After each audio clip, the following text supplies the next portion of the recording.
Vamos estar falando um pouquinho sobre a RDC 44, referente principalmente à prestação de serviço, que é a determinação da pressão arterial. Então, a RDC 44 foi editada, e promulgada em 2009.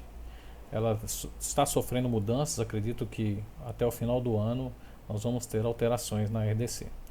Ela contempla principalmente a infraestrutura. Ela contempla a infraestrutura, contempla a infraestrutura necessária para a prestação de serviço e comercialização de produtos. Ela contempla também a comercialização de produtos e também contempla o que nós vamos dar o enfoque na prestação de serviços, né? E os serviços permitidos pela RDC 44.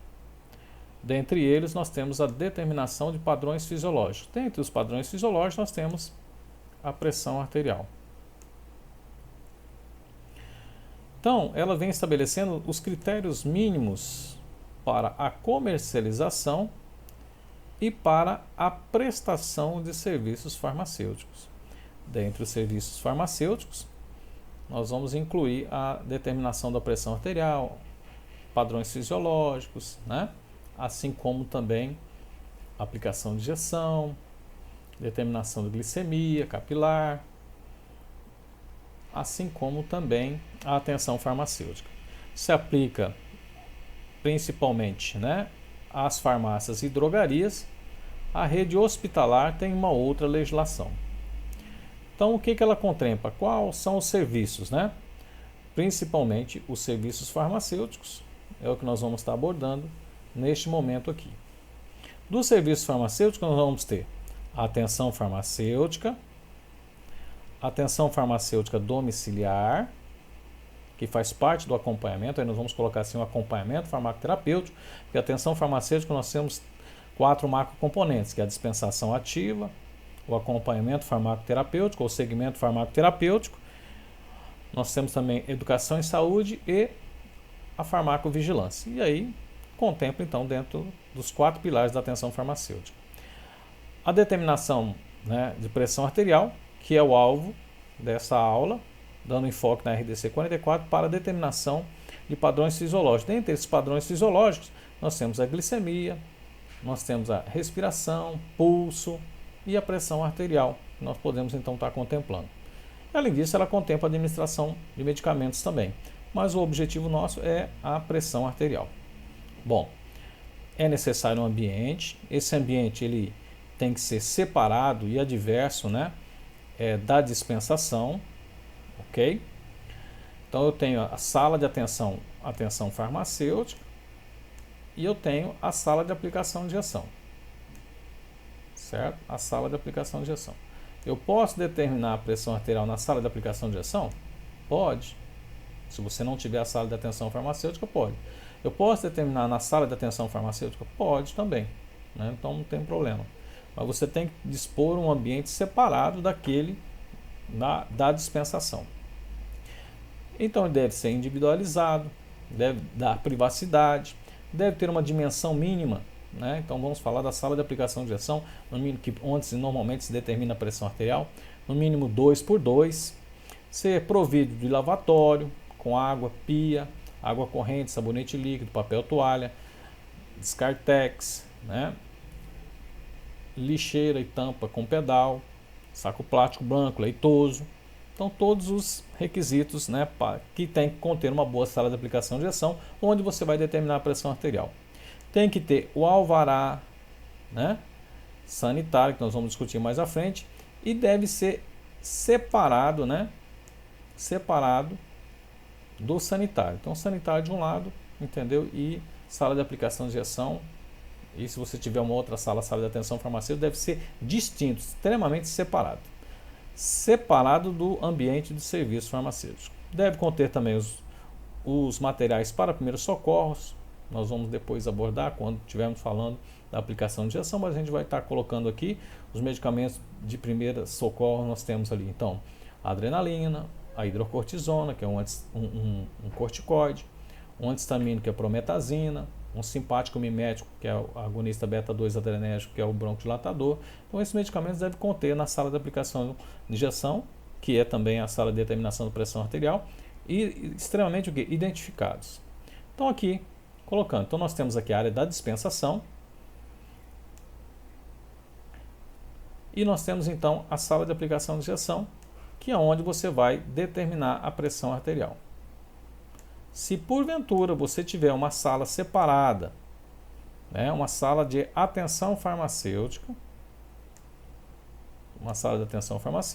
então você pode também determinar a pressão arterial, que é um padrão fisiológico, na sala de atenção farmacêutica. O que normalmente, às vezes, as farmácias têm é a sala de aplicação de injeção, e a sala de aplicação de injeção também pode ser utilizada para a determinação da pressão arterial. Mas tem que ser um ambiente distinto onde? Distinto da dispensação e longe da onde? Longe do sanitário. Bem? Então tá lá. Atenção farmacêutica é um serviço que você pode prestar. Padrões fisiológicos como pressão arterial, temperatura corporal, glicemia, aplicação de injetáveis. E nós vamos estar enfocando o quê? A pressão arterial aqui. Tá bom? Então, que não tiver contemplado na RDC 44, você não pode fazer. Tá certo? Bom, o estabelecimento de saúde, que seria a farmácia, ela tem que estar licenciada. E o que prova que tem o licenciamento? É o quê? É o alvará sanitário. Então, nós temos aqui então o alvará sanitário, aqui o KNAI da empresa, e aqui vem descrevendo o quê? No alvará, os serviços que a farmácia pode prestar. Então, observe que a farmácia aqui, lobo auricular, aplicação de injeção, padrões bioquímicos, não é isso? E a determinação da pressão arterial, né? Que seriam os padrões fisiológicos. Então, esses são os serviços que a farmácia pode prestar. Se não tiver contemplado, certo? Não tiver contemplado no alvará sanitário, não pode realizar o serviço. Após o serviço, todo o procedimento tem que ser registrado, e aí tem, conforme a RDC, a declaração de serviço farmacêutico. E o que ela deve contemplar? Deve contemplar a identificação do estabelecimento, o nome do estabelecimento, o endereço, o telefone, o CNPJ, assim como a identificação do usuário, ou seja, o nome do usuário que foi prestado. Além disso, é claro, o responsável legal, no caso, o farmacêutico. É vedado a utilização dela com a finalidade de propaganda ou publicidade. Então, de repente, uma empresa quer confeccionar para você 100 blocos e quer colocar a logomarca do laboratório da indústria farmacêutica. Isso não pode realizar. E o procedimento, a declaração, né, ela tem que ser emitida em duas vias. Uma vai para o paciente e a outra via fica na farmácia, registrado para eventuais fiscalizações, tanto da Vigilância Sanitária como do Conselho Regional de Farmácia. Então, aí nós temos um modelo do procedimento. Então, aqui é o modelo 1.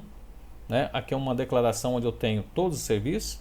O serviço de capilar, pressão arterial, temperatura, né? Aplicação de injetáveis, assistência farmacêutica domiciliar, acompanhamento farmacoterapêutico ou não.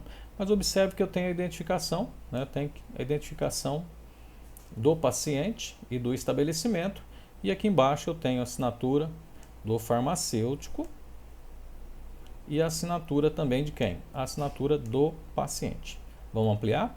Então tá lá, ó, a identificação da empresa, declaração de serviço farmacêutico, a identificação do seu paciente, o serviço que você prestou, no caso aqui vai ser a pressão arterial, ok? Alô, pressão arterial. E no final, né? No final você tem então a assinatura do paciente e a assinatura do farmacêutico, tá bem? Bom, aí nós temos também esse outro modelo, né? Que você pode adequar. Se você, por exemplo, não faz aplicação de lobo, você não há necessidade de você fazer a declaração disso aí, muito menos o POP. Então tá lá, determinação, determinou sim o valor da pressão arterial, e aqui eu coloquei, né, os valores referenciais do quê? Das diretrizes brasileiras de hipertensão, né? Então você tem que colocar o valor de referência também fisiológico. Então tá lá. A identificação da empresa, a identificação do paciente, o serviço prestado e aqui o valor de referência. E é claro, aqui você vai colocar lá, né, 120 por 80 mililitros de Hg. Então você vai colocar lá, tá bem? E aqui o valor de referência. Ampliando novamente, você prestou o serviço, tá lá 12 por 8, ou 120 por 80 mililitros de Hg. E é claro, o valor de referência. O farmacêutico assina, certo? E o usuário também assina. Eu tive que colocar um adendo, principalmente aqui, colocando uma observação que não tem validade como atestado. Tá bem? Porque tinha pessoas utilizando a declaração do farmacêutico como atestado.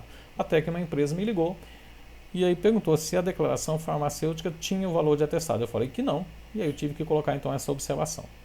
Pode ser feito também de forma digitalizada. Esse aqui é um programa na qual também identifica a empresa, o paciente, aí pega outros valores, né, outros serviços prestados, e aqui a pressão arterial. Mas se você observar sempre, né, ele vai marcando o histórico, isso aqui é um programa que ele vai acompanhando, ele sempre tem o valor de referência, né, sempre tem o valor de referência. O farmacêutico assina e o paciente também assina. Então você pode fazer na forma de fichas, né, blocos, como também na forma digitalizada, mas tem que ser imprimir 2 vias, uma fica com o paciente, outra fica na farmácia. Ampliando novamente, então tá lá, ó, a via, né, sempre em 2 vias, olha lá, sempre em 2 vias, uma via fica na farmácia, outra fica com o paciente, a identificação do estabelecimento, a identificação do paciente, ok? A pressão arterial, o valor, o resultado, o valor de referência. Como é que eu tive outras determinações de pressão arterial, esse programinha ele marca o que? O histórico, né? Então são informações importantes que você pode estar trabalhando, principalmente no acompanhamento farmacoterapêutico, né?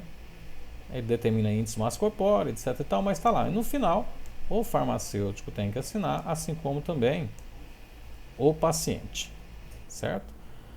Aí tem outros modelos também que pode ser trabalhado, modelo 4, mas sempre vai ter o básico, que está contemplado na RDC 44, que é o que? A identificação da empresa, a identificação do usuário, o serviço prestado, o valor de referência, a assinatura do farmacêutico e a assinatura do paciente.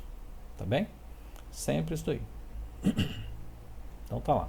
O farmacêutico assina, certo? E aí também o paciente também assina, certo? Bom, é sempre importante, se você vai prestar um serviço farmacêutico, é você ter o quê? Um manual de boas práticas, que é como você está realizando esse procedimento, né? Esse manual de boas práticas é um resumo do POP, do procedimento operacional padrão. Então tem que conter, toda farmácia tem que conter um manual de boas práticas. Assim como também tem que conter o quê? O POP, o procedimento operacional padrão, para determinação de pressão arterial, ou seja, descrevendo a técnica, como que você realiza esse procedimento. E esse POP ele tem que ser revisado, né, constantemente. Então ocorre também um processo de revisão constante do procedimento, se porventura acontecer. Então é importante estar revisando isso aí. Então tem que ter um manual, tem que ter a declaração de serviço farmacêutico para a farmácia e para o paciente, tem que ter um manual de boas práticas na qual é o resumo, né, das atividades que a farmácia desempenha, e tem também o procedimento operacional padrão, a técnica, que tem que ser revisado também. Tudo isso tem que contemplar, né? A farmácia tem que possuir. E a gente fica por aqui. Até uma próxima.